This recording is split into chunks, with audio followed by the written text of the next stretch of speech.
Сәлеметсіңдер ме балалар? Сендерді көргеніме қуаныштымын. Бүгінгі сабағымыз қазақ тілі. Сабақтың тақырыбы дара және күрделі етістік.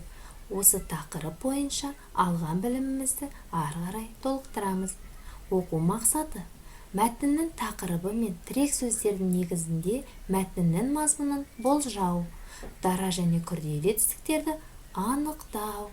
Ендеше өткен тақырып бойынша есімізге миға шабуыл жасайық. Етістік дегеніміз не? Дұрыс. Етістік дегеніміз заттың іс-қимылын білдіреді. Етістіктің түрлерін ата. Әрине, етістіктің екі түрі бар: дара және күрделі етістік. Дара етістік дегеніміз не? Дұрыс. Дара етістік дегеніміз бір сөзден тұрады. Ал күрделі етістік дегеніміз не? Дұрыс айтасыңдар. Күрделі етістік екі сөзден тұрады.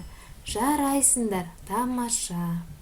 Келесі тапсырма: оқулықпен жұмыс. 81-ші бетте 31-ші жаттығу.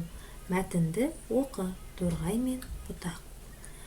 Бір топ торғай ұшып келіп ағаштың басына қонды. Бұтақ басына бір торғайдан қонып еді, бір торғайға бұтақ жетпей қалды. Сонан соң бір бұтаққа екі торғайдан қонып еді, бір бұтақ артық қалды. Сонымен балалар, бұтақ нешеу, торғай нешеу? Ендеше сұрақтарға жауап берейік. Балалар, сонымен неше бұтақ екен?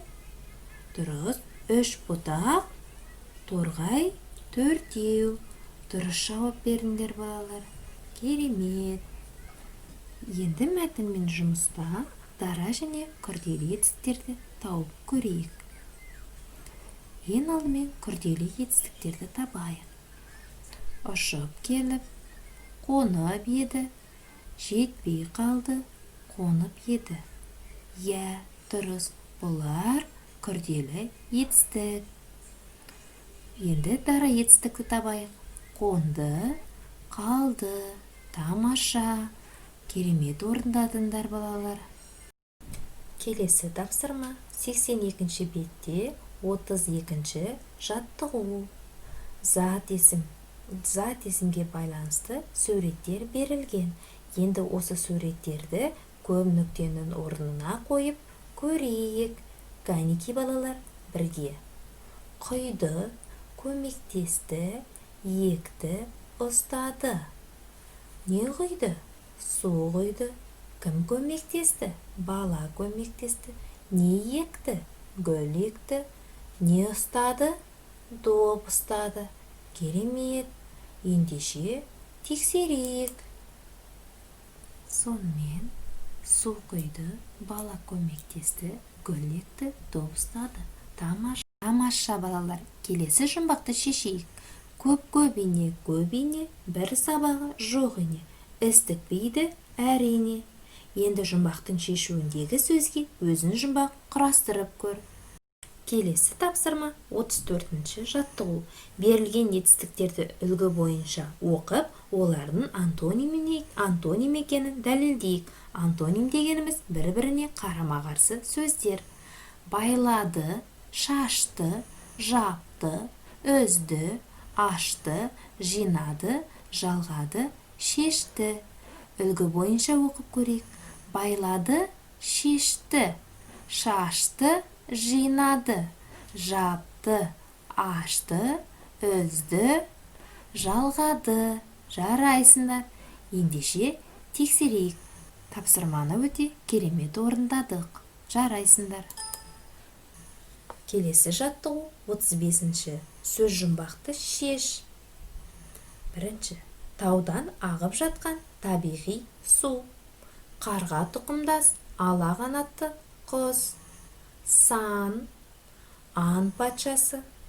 Уақытты білдіретін зат. Ал, кәнеки ойланайық.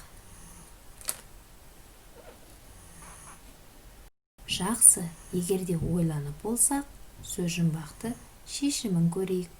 Бұлақ, сауысқан, төрт, арыстан, сағат сөз жұмбақтың шешуі барыс сөзі шықты. Жарайсыңдар, осы шешуіндегі аң туралы не білесіңдер? Соны аналарыңға айтып беріңдер. Сабағымызды қорытындылайық. Бүгінгі сабақтан нені білдің? Бүгінгі сабақта дара және күрделі етістік туралы білдік. Дұрыс. Мәтіннен дара және күрделі етістікті анықтадық. Жұмбақ және сөз жұмбақ шештік. Дұрыс. Бүгінгі сабақта белсене қатысқаның үшін саған рахмет айтамын.